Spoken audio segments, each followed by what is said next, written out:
The first light of dawn crept softly through the lace curtains, casting delicate patterns on the polished floor of Ada's bridal suite.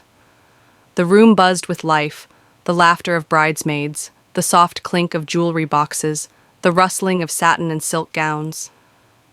Ada sat in the center, a calm smile gracing her lips. Her heart beat steady, but beneath the surface was a quiet excitement, the kind that swells before a storm or a dream fulfilled. Her bridesmaids fluttered around her like vibrant butterflies, each bringing a burst of color and warmth. But in this sea of joy, one face remained distant.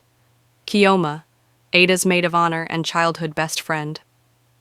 Ada noticed the shadow lurking behind Kioma's usually sparkling eyes, a faint tension that no one else seemed to see. But today was Ada's day. She pushed the worry aside, choosing to believe that everything would be perfect. The bustle of preparation was dizzying. Ada reached into Kioma's handbag, hoping to borrow a lipstick. Her fingers brushed against a small envelope, neatly folded and addressed to Kelechi, Ada's fiance. Curiosity prickled at her skin, sharp and insistent. She unfolded the letter carefully, as though it might shatter like thin glass. Ada, softly, voice trembling. I've loved you in silence for 5 years, and today I have to let you go. Those words stopped her breath. 5 years. A secret kept hidden behind smiles and silence. Ada's mind raced. How had she never seen this? Her best friend, her fiancé. This letter was a secret she wasn't sure she was ready to carry. Her heartbeat thundered in her ears, loud enough she was sure someone could hear it. She quickly folded the letter, her trembling fingers betraying her calm facade, and slipped it back into the satin lining of Kioma's bag. The room, once alive with laughter, chatter, and the soft rustle of dresses, seemed to blur around her. The music faded, replaced by an unbearable ringing in her ears. The warm scent of perfume felt suffocating. The bright colors of the bridesmaids' robes felt too sharp, like shards of glass in her eyes. Ada kept her smile, that well-trained, social smile, but it was brittle, ready to crack. Her eyes darted across the room, searching for Kioma's face among the women sipping champagne. Ada's thoughts whispered, almost inaudible. How long has she felt this? Why didn't she tell me? And if she has loved him all along, can I still walk down that aisle today? Her hands clasped tightly in her lap. No one noticed how her knuckles had gone white. Later, while the suite buzzed with makeup brushes and laughter, Ada caught sight of Kioma slipping into the hallway. The chatter dimmed as Ada followed, her heels clicking softly against the tiled floor. The corridor smelled faintly of roses from the floral arrangements, but the air felt cooler here, and heavier. Ada, softly, voice wavering. Kioma, is something wrong? Kioma's eyes darted away, refusing to land on Ada's gaze. Her lips curved into a small smile, but it was a fragile thing, like paper that could tear at the slightest pull. Kioma, forcing lightness. No, just a lot on my mind. Weddings are overwhelming, you know? Ada wanted to press. She wanted to take Kioma by the shoulders and shake the truth out of her. But from inside the suite came the call of her name, the reminder of time ticking toward the ceremony. So she swallowed her questions and returned to the laughter, leaving behind a silence between them, a silence that now felt dangerous. When Kelechi arrived, the room shifted. His tall frame filled the doorway, and the usual sparkle in Ada's eyes was nowhere to be found. Today she was watching him with new eyes, wary, searching, and then she noticed Kioma. Kioma's gaze lingered on him longer than it should have. There was something there. Longing? Regret? Or something Ada couldn't yet name. The laughter in the room grew louder, but the air between the three of them grew thicker, heavy enough to choke on. Ada's pulse quickened, her chest tightening as though she was standing in the eye of a storm no one else could feel. Evening crept closer, and with it came the last-minute rush of preparations. Ada walked past the balcony, its doors left ajar to the evening breeze, and froze. Through the soft hum of the city outside, she caught it. A voice. Low. Shaking. Kioma. Whispering, barely holding her breath. I can't stop thinking about you. And after today, It's too late. Ada didn't need to hear the other voice on the line. The truth was already there, sharp and merciless. Her stomach dropped. The letter, the glances, the tension, it all fit now. She stepped away, her heart pounding, afraid her knees might give way. Back in the bridal suite, Ada closed the door quietly behind her. The world outside seemed far away. She pulled the folded letter from her pocket, its edges now soft from her fingers gripping it too tightly. She stood before Kioma. Their eyes met. And in that silence, Kioma seemed to understand. Ada, quiet, Ada, quiet, trembling. I know, Kioma. I read your letter. Kioma's breath caught, her eyes filled with tears. Kioma whispered, voice breaking, I loved him. Before you. I thought I could keep it hidden. I thought I could let you have him and never say a word.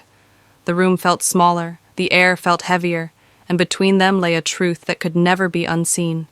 Ada found Kelechi alone in the hallway, adjusting his cufflinks, looking every bit the perfect groom. Ada, urgent, raw. Did you know? Kelechi, soft, regretful.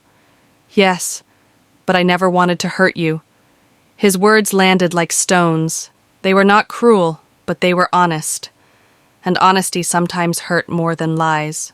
Whispers moved among the bridesmaids, like a breeze through tall grass. Light enough to be missed, but constant enough to rustle everything. Ada stepped away, her mind drowning in noise and questions. In the far corner, Kioma sat alone, her bouquet abandoned at her side, her shoulders curved inward. She was no longer the bright, laughing woman from that morning, only the shadow of someone trying to carry the weight of two hearts at once. Outside, where the flowers swayed gently in the breeze, Ada's mother found her pacing. Her mother's presence was quiet but steady, the kind that grounded storms. She gently said, Love isn't about who was there first, Ada. It's about who stands with you now, in the mess, in the beauty, in the truth. The words wrapped around Ada like a shawl. She inhaled deeply, feeling some of the weight in her chest loosen. It wasn't the whole answer, but it was enough to take the next step. The room was quiet, but the air between Ada and Kioma was heavy with everything left unsaid. Outside, faint music drifted from the reception hall, muffled as though even the celebration knew this was a moment for silence. Ada stood still for a long moment, watching Kioma gently fold her bridesmaid's sash into her suitcase. The movement was careful, almost reverent, as if she was packing away not just fabric, but years of friendship. Ada stepped closer. Her voice, calm but firm, broke the stillness. Ada, I won't lose you, Kioma, but things have to change. Kioma paused mid-fold, her fingers lingering on the satin. Her eyes shimmered, not with anger this time, but with the exhaustion of someone who had loved too deeply and perhaps too selfishly. Kioma, nodding, tearful. I understand. Kioma held Ada's bouquet as they walked slowly toward the altar, side by side. The aisle stretched before them, lined with flowers and faces, some smiling, some watching with quiet curiosity. Their hands brushed briefly, not by accident, but with the weight of 1,000 unspoken words. It was not the touch of two people who had resolved everything, but of two who were willing to try, despite everything. Ada's breath caught for a moment, the faint scent of the bouquet mingling with the familiar perfume she had known on Kioma since they were teenagers. In that instant, time seemed to fold in on itself, the years of late-night talks, petty arguments, shared secrets, and unshakable loyalty, all condensed into a fleeting touch. Sometimes the smallest gestures carry the heaviest promises. And in that slow walk toward the altar, they both carried more than flowers. At the altar, Ada's heart raced, but not from fear. Kelechi stood waiting, his eyes steady, carrying the calm of someone who had chosen her long before this day. Ada, voice steady, heartfelt. I choose you today, knowing the storms we've faced. I choose you knowing there will be more storms to come. And I choose you. Not in spite of them, but because they've shown me the strength of what we have. Kelechi, softly, eyes never leaving hers. And I choose you, with all I am, and all I hope to become. Their words weren't wrapped in grand poetry. They weren't flawless or perfectly rehearsed, but they were honest. And in that room, filled with family, friends, and quiet witnesses of the heart, honesty was its own kind of sacred. The reception glittered with laughter and clinking glasses, but Kioma's seat was empty. At first, Ada thought nothing of it, until, tucked into the palm of her hand, she found a small folded note, warm from being held for too long. She opened it slowly, almost afraid of what it might say. Ada, reading softly, "I'll love you forever as my sister, but I need time to love myself again." The words were simple, but they struck with the weight of finality. It wasn't a goodbye in anger, nor an ending born from betrayal. It was the kind of parting that loves enough to let go, at least for a while. Ada held the note for a long moment, pressing it to her chest. The paper crinkled softly, but the words inside were already written on her heart. Later that night, under the soft glow of fairy lights strung across the garden, Ada and Kelechi swayed slowly to the music. The laughter of guests faded into a low hum, the world shrinking to just the two of them. Ada, whispering into his shoulder, "Today wasn't perfect, but it's ours."